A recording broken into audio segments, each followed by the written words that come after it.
Good morning, everyone. My name is Teju, and on behalf of the Engendering Love Summit team, I am so honored to welcome each and every one of you to this extraordinary 3-day experience where we'll be diving into a topic that goes deep for all of us, gender.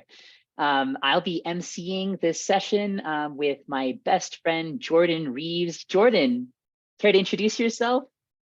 Hi, everyone.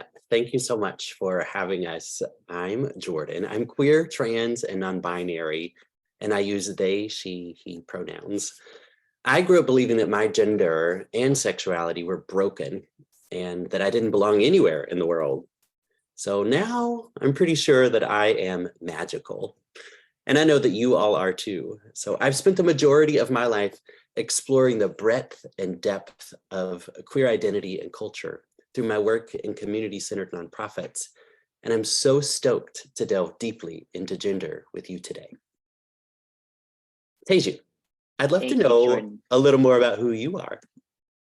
I'm still trying to figure it out myself. But I do use he, they, any pronouns, and I also identify as non-binary. And a big part of that has been my friendship with you, as you know, Jordan. Jordan really helped create a safe space for the two of us to talk and for me to ask really simple, basic questions like, what is gender? What does it mean to be non-binary? What does it mean to be male, female, etc.? And that's what this summit is all about, creating a space where we can dive deeply, where we can be real, where we can ask questions, maybe even questions that we normally don't feel like we're supposed to ask, where we can wonder aloud. And in my life, this space has been so important as a community organizer, and I'm honored to create this space and be part of co-creating it with all of you this weekend. And so Jordan, would you tell us a little bit about how we're designing that space over the next 3 days? Yeah, absolutely. So the Engendering Love Summit is designed to highlight our shared humanity across lines of difference. And we've organized the summit in 3 distinct tracks, one for men, one for women, and one for trans and non-binary folks. While we don't believe that these labels are static or comprehensive, we offer them as a proximity to one's lived experience. That said, anyone is welcome to join any part of the summit at any time. So you'll see men in the women's spaces and vice versa. You'll see cisgender folks in the trans non-binary spaces and vice versa. The hope here is that the intersectional nature of this gathering will serve as a mirror for us to better see ourselves as we hear from those that are most like us, and as a window for us to see into the experiences of those that are not like us at all. At the end of the day, we hope that our discovery is, at the very least, a greater awareness of our shared humanity, that no matter what gender you do or do not identify with, we're all in this together, and that understanding each other will engender love. I'm sure all of you have had a chance to check out the schedule, but if you haven't, you can see it on engenderinglove.org/schedule. Teju, tell us a little bit more about some logistics. Absolutely. There's 3 days, as you all know, and today we're going to start by hearing from the founder of Engendering Love, Yosi Amram. Then we're going to do an invocation ceremony to create a sacred space with Pat McCabe, who asks each of us to bring a container of water to get us started. So if you don't have that now, at some point within the next hour or so, you may want to grab that in the next 30 minutes. Then we'll hear from our keynote speakers, Alanis Morissette and Michael Mead. We'll have a short break and an empathy breakout. We'll tell you more about what those are later. And then when we come back, we'll do our women's panel, followed by an empathy breakout and a break, then the men's panel, and finally concurrent breakout sessions on a variety of topics. That schedule is in the chat. We just saw it here on the screen as well. And then throughout the summit, you should always feel free to share your thoughts and questions. We love emoji reactions. And you can use the Q&A channel. There were over 5,600 people who signed up for this, and various folks will be coming in and out depending on the sessions that we're having. And so just so that we have some way of interacting with you all, getting to know you all a little bit, we want to start with a poll right now that asks you probably the most important question that we could ask to get to know you. So we can get that poll up on the screen right now. That would be great.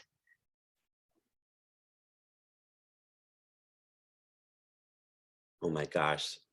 This is So for a those of you, really, really hard question.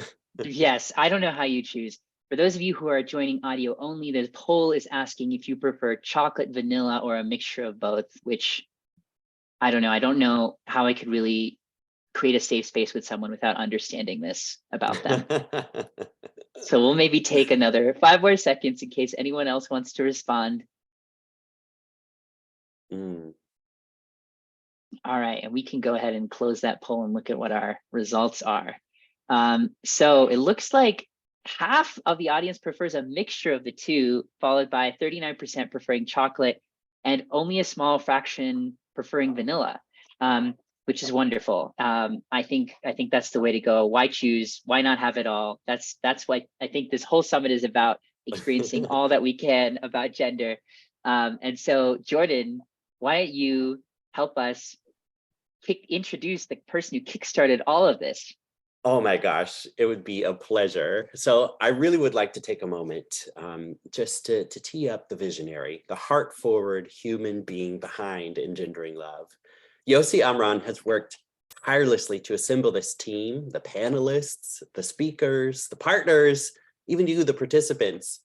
And this whole idea was born out of Yosi's own experience and has blossomed into a safe space for us all.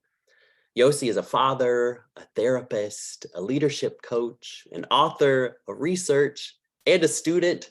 And most of all, Yosi is a beaming example of what it means to confront your own humanity. Without further ado, here's the founder of Engendering Love, Yosi. Wow. Wow, wow, wow. Thank you, Jordan. Thank you, Teju, and thank you all. First and foremost, I'm touched and honored that all of you are here joining us in this effort for engendering love. I think as of this morning, there were about close to 6,000 people registered across the spectrum of gender, men, women, trans, and non-binary folks. So let's take a moment and just open the chat. And if you are willing, put in your first name and the place where you are calling in from.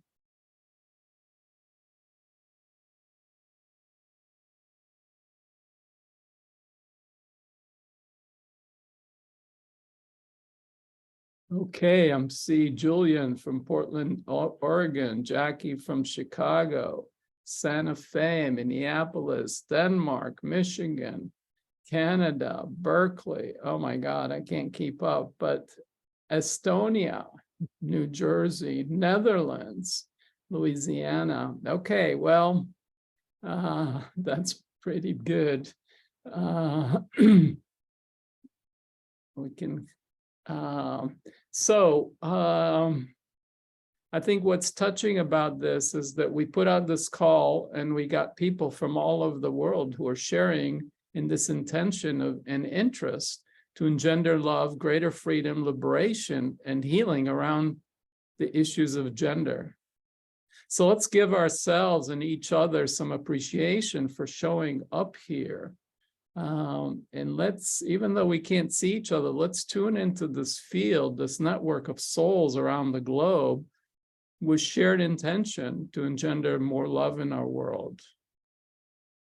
Let's take that into our hearts and just feeling this field of people with a shared intention around love.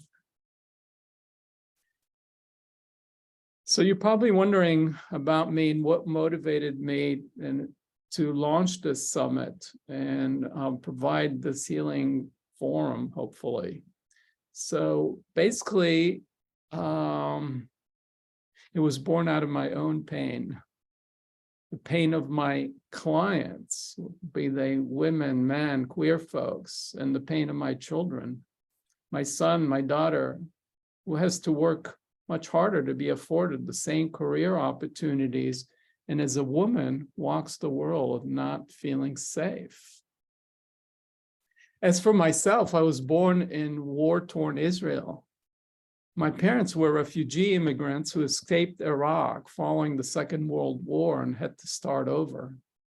My father held 2 jobs and went to school at night to provide for our family, while my mom stayed at home in our one-bedroom apartment along with her parents, caring for them and me, cooking and cleaning. I don't think it was easy for either of them.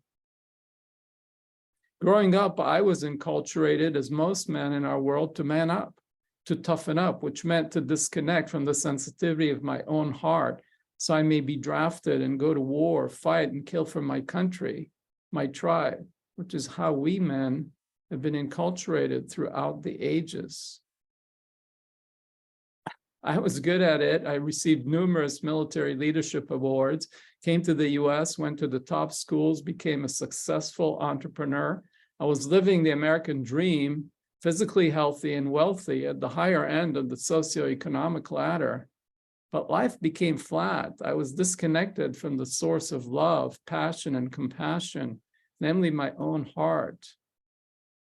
I felt isolated, lonely, and depressed.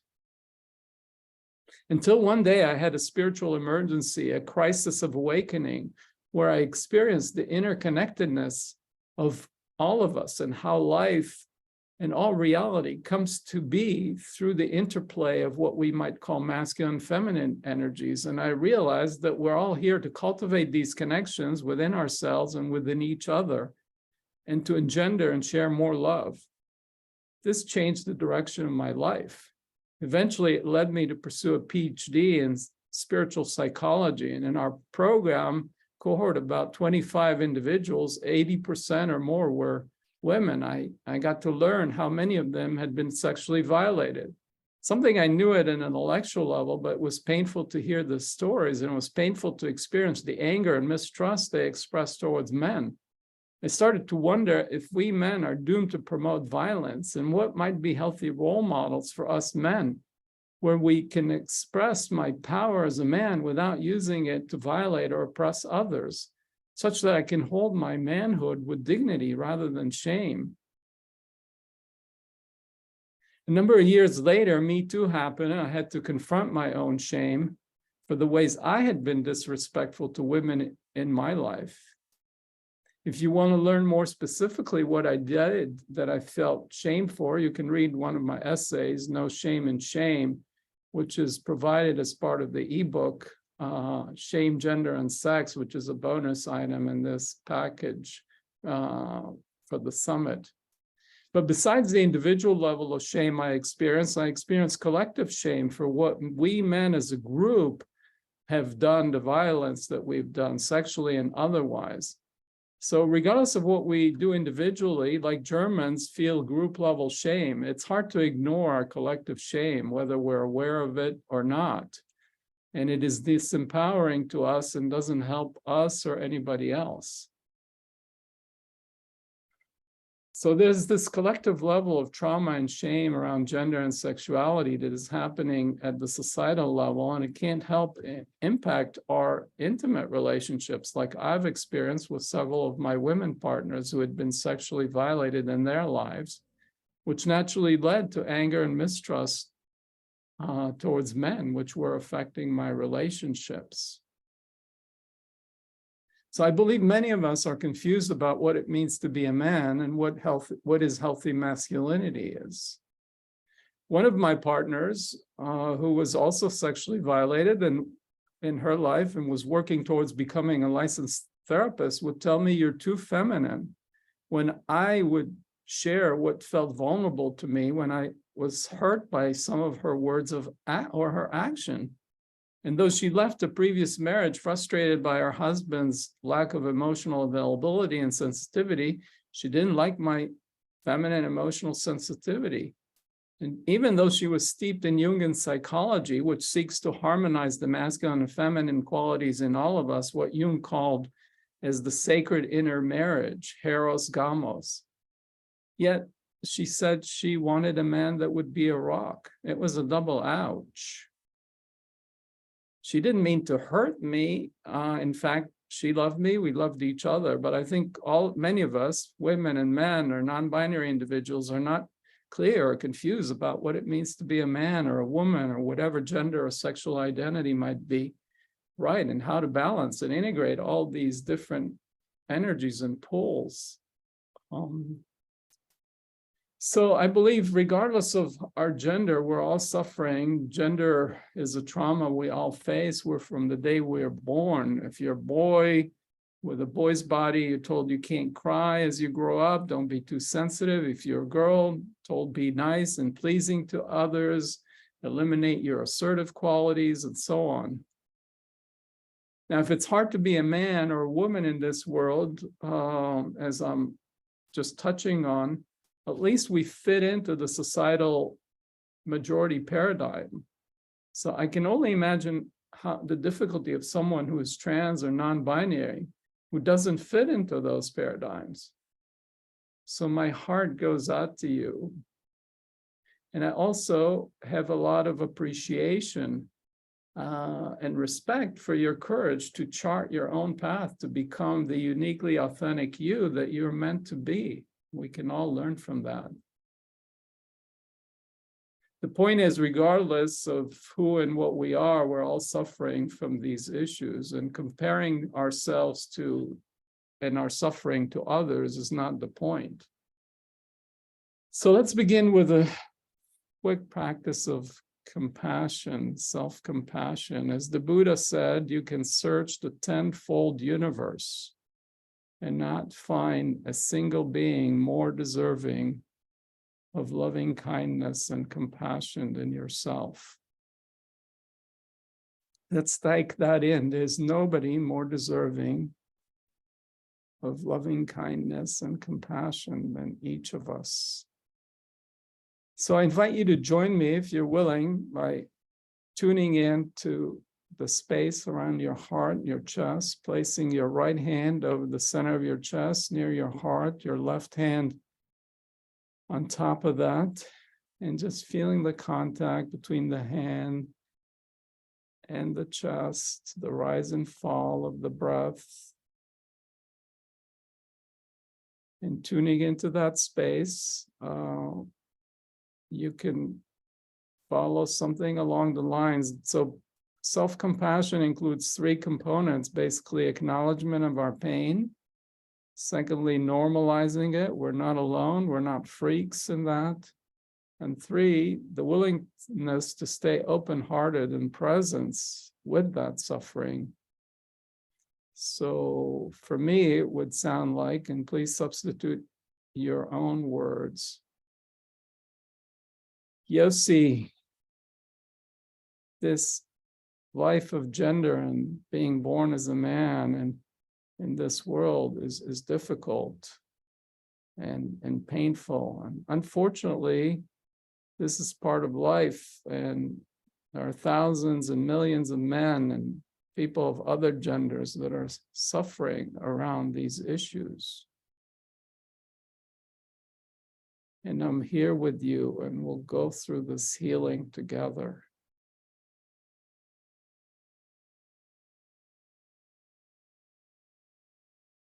So continuing to feel into the space at the center of the chest and the contact between the hands and the heart as we bring that self-compassion to ourselves. And slowly, slowly, while staying rooted in this space, this energy, let's include and add the feet, the legs, and the connection to the center core of Mother Earth, letting her support us in being present as you gently open your eyes and let the images and sounds come to you without needing to go out. And notice how your experience and perception of what's happening has shifted by beginning with some self-compassion. Let's all notice if you feel any change in the energy field as we all practice compassion.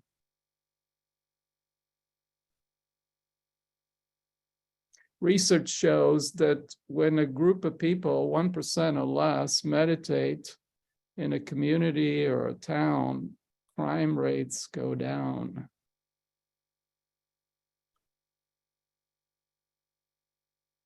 So cultivating compassion for ourselves and each other ultimately has tremendous effect.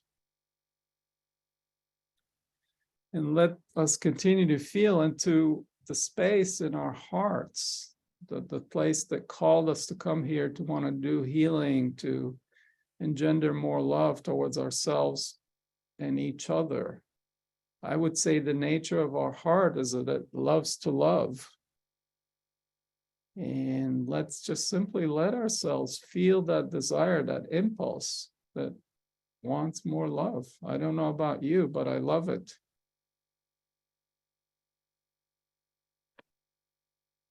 Now, you might notice that this gathering is very different than many others that deal with gender, and that, as Jordan and Teju described, we have panels dedicated to different categories of gender. We wanted to enable people to feel affinity and support and learn about their own gender and how they can heal within their gender category, however they identify, and also learn about others so we could develop empathy and compassion for them, like it or not.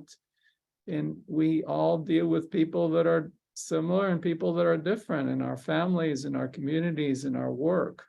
So I think it's important that we develop that empathy and compassion, beginning with ourselves, but then extending that, letting that radiate out into the world. Now, to execute on this vision, we had to build a diverse team so we can represent a variety of perspectives. And fortunately, we were able to build such an amazing team. You already had a chance to meet Jordan and Teju, both are non-binary individuals. Jordan, again, is one of the most enthusiastic and positive people I know, as you're probably getting a feel for. He's the founder of a nonprofit called Video Out, which has assembled one of the largest libraries of queer narratives by flying around the country and interviewing people and capturing their stories. Jordan will be leading our trans and non-binary panel. So Jordan, please say hi again. Hi, everyone. Thanks so much for having me. Yeah. Thanks, Yosi. Thanks, Jordan. And next on our team is Teju, who you've also had a chance to see, and he's distinguished as one of Forbes under 30 social entrepreneurs. He's the founder of his own nonprofit, Gather For, which is helping people in neighborhoods support each other. It started around and through the pandemic. With a huge heart and a strong, grounded presence, Teju will be holding space for our empathy breakouts, which he will tell you a bit more about later. So Teju, please say hi again. Hi, everyone. Thank you so much, Yosi, for such beautiful words. Thanks. Next, I want to introduce you to Jenny, who I've known for 20 or so years. She was one of the most supportive professors in my PhD program, guiding my research on spiritual intelligence. And I could simply say that Jenny is one of the brightest, most open minds I have known, and also one of the most warm-hearted and compassionate people. She's the author of several books and done seminal research on sacred and transcendent sexuality and the relationship between sexuality and spirituality. And Jenny will be leading our women's panel. So Jenny, please say hi. Hi, everyone. I'm delighted to be here, and I'm always humbled by introductions like the one Yosi just gave me. I'm looking forward to getting to know all of you as the days progress during this conference. Thanks, Jenny. I should have mentioned she's also one of the more humble people I know. Just watch her blush a little bit. Next is Stelly. He was a dear friend and someone that I met in the same PhD program with Jenny about 2 decades ago. And Stelly has been a crucial thought partner in putting this program together. She's also a founder of her own nonprofit called Red Sulfur, which is a Sufi term signifying the alchemical process of uniting the masculine and feminine within each of us. And she works with individuals and groups to empower them through creative arts and expression. And Stelly will be co-leading both the men's panel and the relationship panel with me. Stelly, please say hi. Hello, everyone. It's a pleasure to be here with you all. Thanks, Yosi. Thanks, Delly. And last but not least in our band is Pauline on the keyboard. Pauline is our tech genius, without which none of this would be happening. And besides her wizardry, she's tech wizardry, she also guides people in exploring their heart's wisdom, balancing the transcendent and embodiment dimensions of being human, yet another of polarities that some might associate with the masculine and feminine spiritualities, such as Shiva, pure formless awareness, and Shakti, life force energy in the Hindu and yogic traditions. Thanks, Pauline. Pauline is the one who's been responding to your emails and inquiries and so on. So we so appreciate you, Pauline.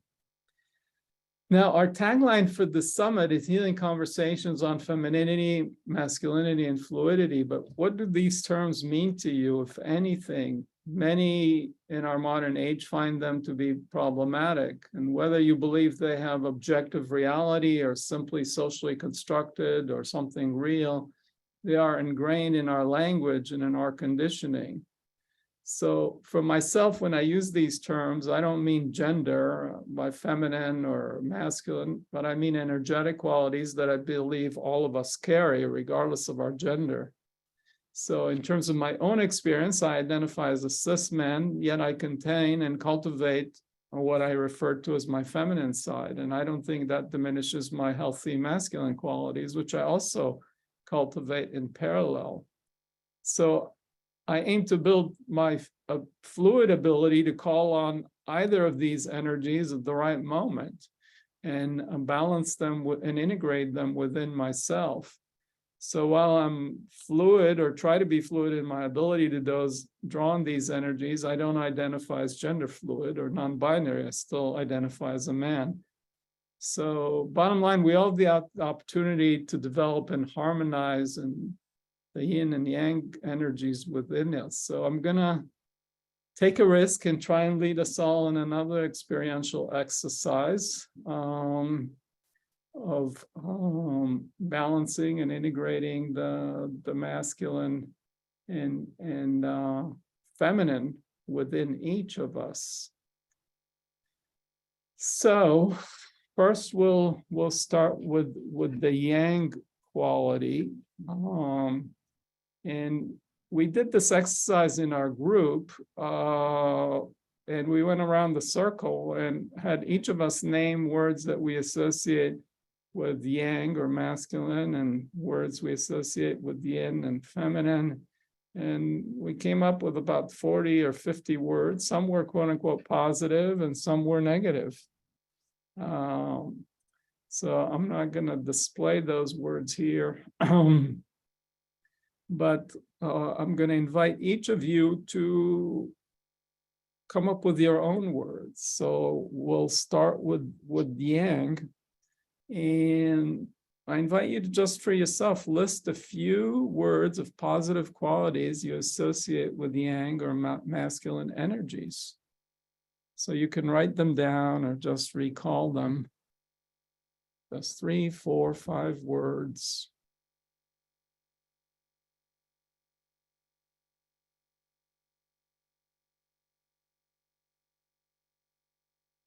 And just notice and feel the energy in your body, your posture, your breathing, your muscle tone, as you just invoke these words in your mind and perhaps write them down. And place these words in one of your hands, so you're choosing, it could be left or right.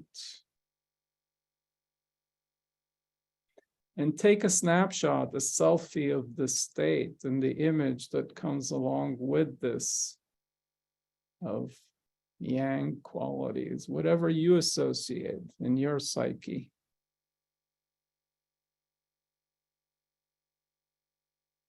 So we could shake it up, and let's move to the yin side. And we'll do the same thing. So I invite you to list and recall a few positive words and qualities you associate with yin or feminine energy.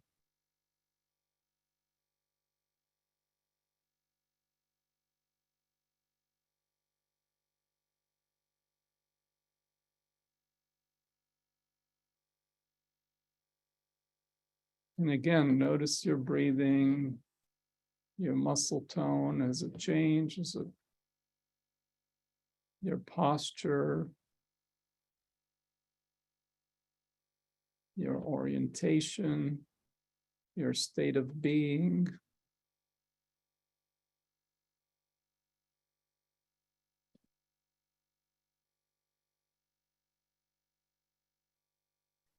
And take again a selfie of this state. And put those words in the other hand,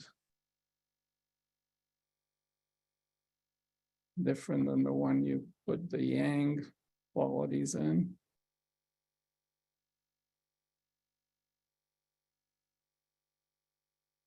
Now shake it up. And let's go back to the words you've put in your first hand of the yang qualities and just feel into the energy of those words. And again, notice your body. What's it like to be calling forth these positive qualities that you have, that you associate with yang?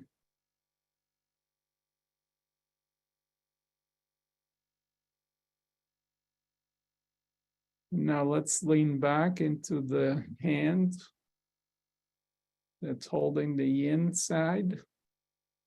And again, invoke the yin qualities in your being.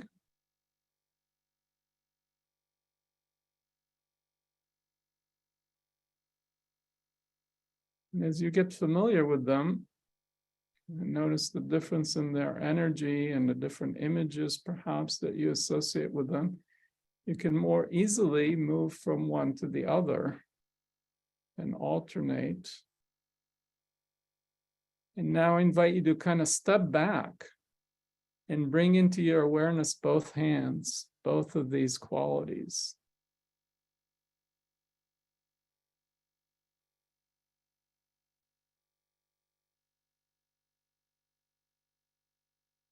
And notice what it's like.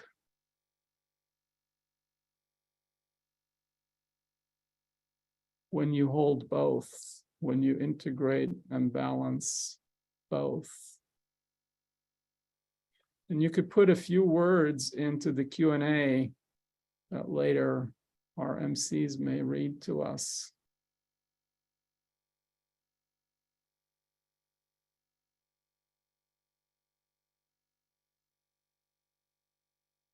So if we look at how the terms yin and yang, they originated from the Taoist masters thousands of years ago, and they developed this yin yang symbol. And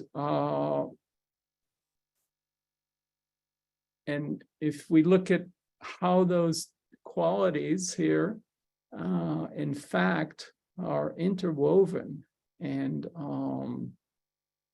hold each other and in fact contain each other. The yin color contains a bit or a point or a circle of the yang and vice versa. So they're interwoven, they hold and they contain each other.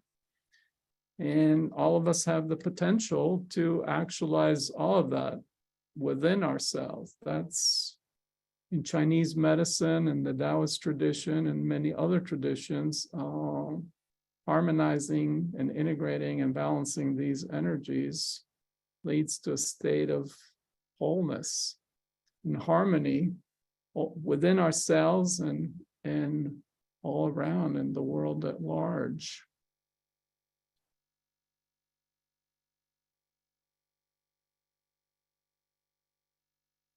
So, switching gears here, if you can tolerate my being a bit heady, and citing some research again, societies in which there's less rigidity around gender stereotypes and more gender harmony exhibit less domestic violence at the local level and lower level of militarization at the national level. In other words, gender harmony leads to peace in our homes, in our families, in our relationships, and the world in large. So thank you all for joining our Engendering Love Gathering. Gender is a huge problem. If we each do a little bit of healing in our own heart and find a little more compassion, empathy, and love towards ourselves and those around us, be they similar or different, we will alter the course of our own life and the history of our trajectory of our life and those around us. Like butterflies, let us all go through our own little metamorphoses and heal and liberate ourselves and each other. And to paraphrase some wise person who said, you never know how much impact one empathic smile or one compassionate hug can have. And as butterflies that are free to fly and express our natural colors and beauty, we can also use the butterfly effect, such that a little more love we engender in our own heart may ultimately bring about a storm of love in some other part of the world. So thank you.